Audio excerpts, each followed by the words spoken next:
Today I'm going to be working on a picture of Jason from Friday the 13th.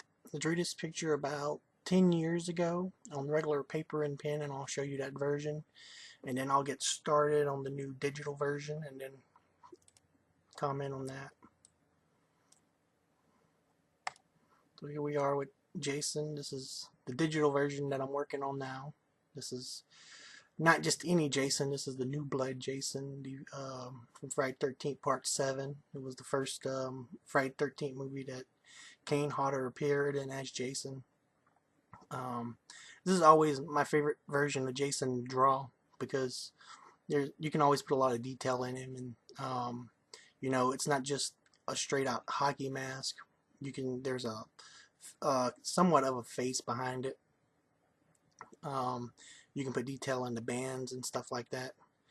I believe the guy that designed this, I don't quite remember what his name was, but I'm pretty certain that he had to go back and watch the other movies and just see like all the marks that Jason had gotten over the years, because at the end of the movie when Jason's mask comes out, he has like all the marks that he had, all the wounds that he had taken over the years, getting hit over the head with a machete, around the eye, had all the scars there. It was pretty amazing makeup.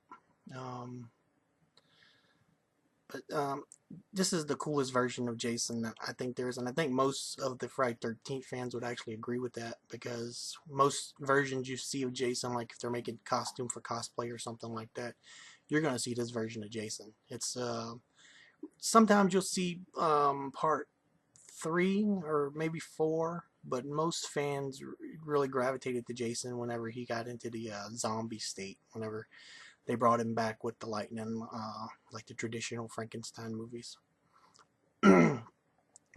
This was, like I said, this has always been my favorite version to draw, just because you can do so much with it.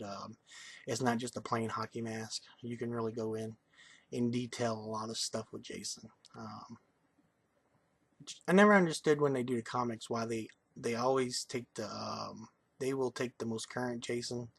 It's usually the one from Freddy vs. Jason, and most of the fans will tell you that was probably about the weakest Jason that they had, costume wise anyway. Most fans didn't like that. I didn't like that costume. I thought it was pretty ridiculous compared to what they had just come from. I think Jason 9, which was a pretty decent costume. Wasn't as good as 7, but it was okay. But other than that, I think this is the best one that they've ever done for Jason. The chains are real great too, because you can always detail them. And I'm using an old program called Manga Studio EX4. They got way more advanced programs now.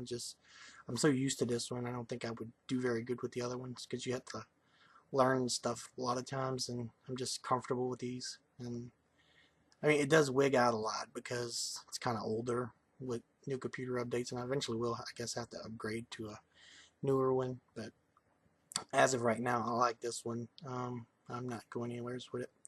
I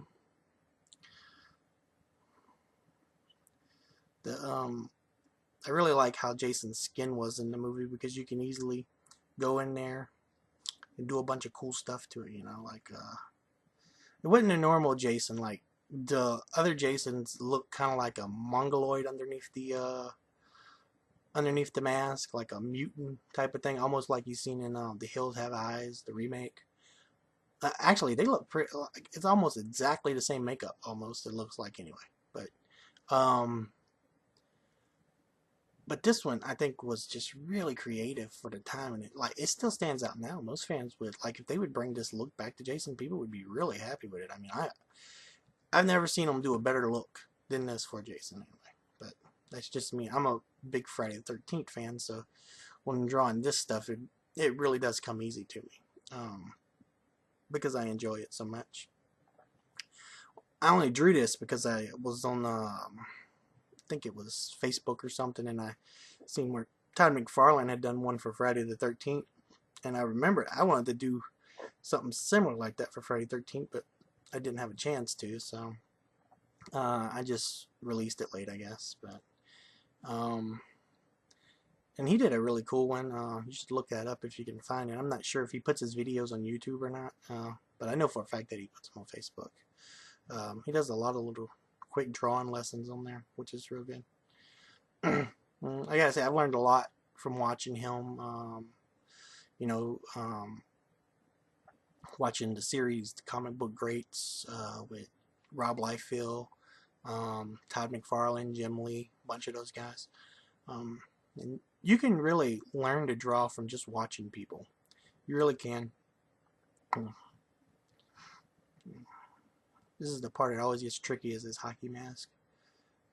I'll have to, there's even more fixing to be done from there. I love to just like put black over everything and then go back into it, because just for a dark character like Jason, just looks better. Like if you're drawing Freddy, it'd work too, or Hellraiser. Actually, I did Hellraiser. I tried to record it, but like every time I tried to, it was like computer wigged out or something, and I ended up drawing more before and not realizing I didn't hit the record button.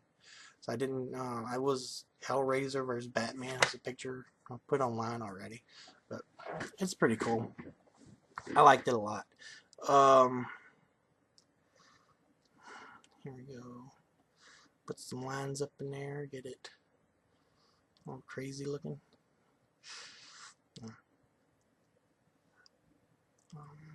I'm not sure if it looks better than the paper and pen. It does. I mean, it's really up to whoever's looking at it to really decide that. For me, I like digital drawing a little bit more than traditional paper and pen, just because you can go in and see things that you just can't see with your eye, because you can go and take your your computer and zoom in on it. You can't do that, ordinarily. So it's pretty much digital is all I'm doing, and not to mention the supply. You don't have to buy a lot of supplies, so I mean that's pretty cheap too, because you're not putting any money out for anything really. You're just buying your programs, which can be a little expensive, but I think like my Manga Studio EX4 is like $13 on eBay or something like that. It's not expensive at all.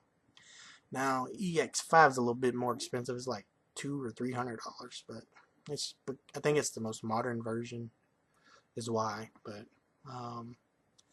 yeah, put like a little comic bubble over that to cut that out. Yeah. I always like when I draw his bands, I like to make it look like, because he's been dead for a long time, to make it look like they are kind of stuck in the skin rather than they are just on there. Because like if he's had this hockey mask on for, I guess, 9 years, well, it'd been 7 by the time this version of Jason came out, he would have had some serious problems. Yeah, there we go. Put that there. These are a little tricky on each mask. Is like every Jason movie, like he has a different mask. And some he has stripes on the side of the mask. On 7 he doesn't have that. And that's one of the reasons I like to draw the 7 one. It's just because you can put so much detail in it. You can on 9 too. We'll say that, because like 9's mask is really screwed up. And they got like just a bunch of stuff, and they got like the meat around the head. They didn't show his face in 9, but they didn't show his face, but the way the head done, it was very creative the way they did the head. I'm gonna give them that. But get that fixed up because it didn't look straight. And that's another great thing about digital. If you would have done that with ink and pencil and paper, that was just a mistake you made. You couldn't really go back and fix that without a whole bunch of hard work there. You just like go around it and straighten it, which is pretty cool. Get some lines up in here. Yeah, there we go. His mask, I always like to make it look really rough, like he's been in a bunch of fights. I mean, because if you've ever seen the movies, he's been in tons of fights.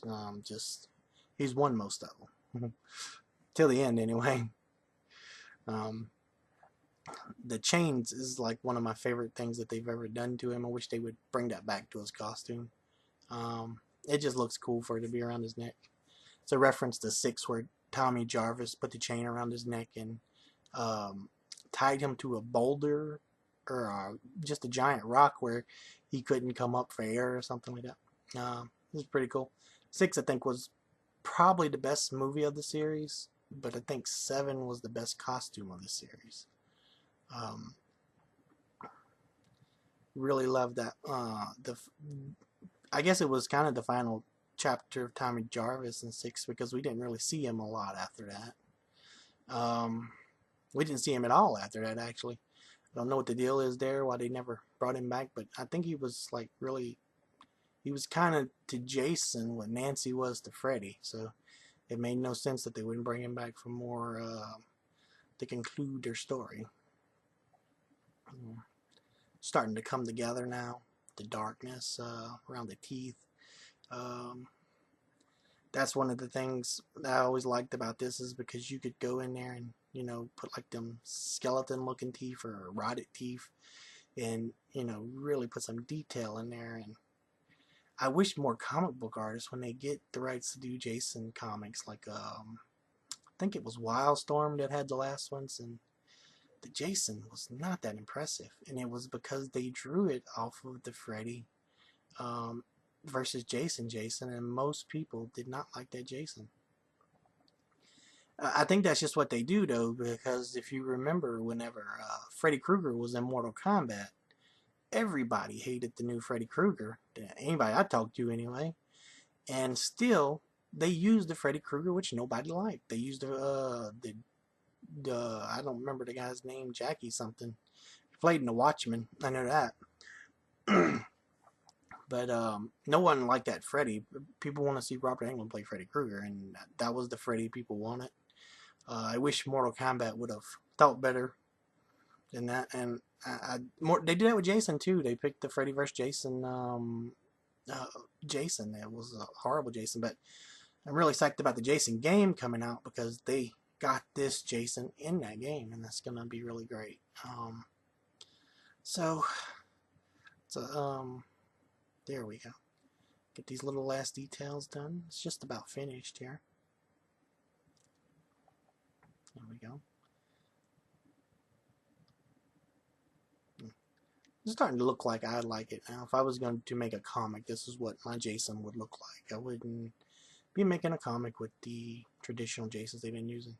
And I'm not saying any of the people that did that are bad artists or anything. They're really terrific. Probably much better than I am. But I'm just saying, if I was going to make a Jason comic, it would be one that, you know, I spent a lot of time on and put a lot of detail, which they can't always do that. And that's it. And here was the color that I did. It took me maybe about 30 minutes. I just rushed through it because I wanted to put it on here for this, so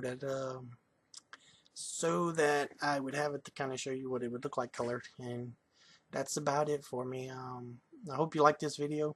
Thanks.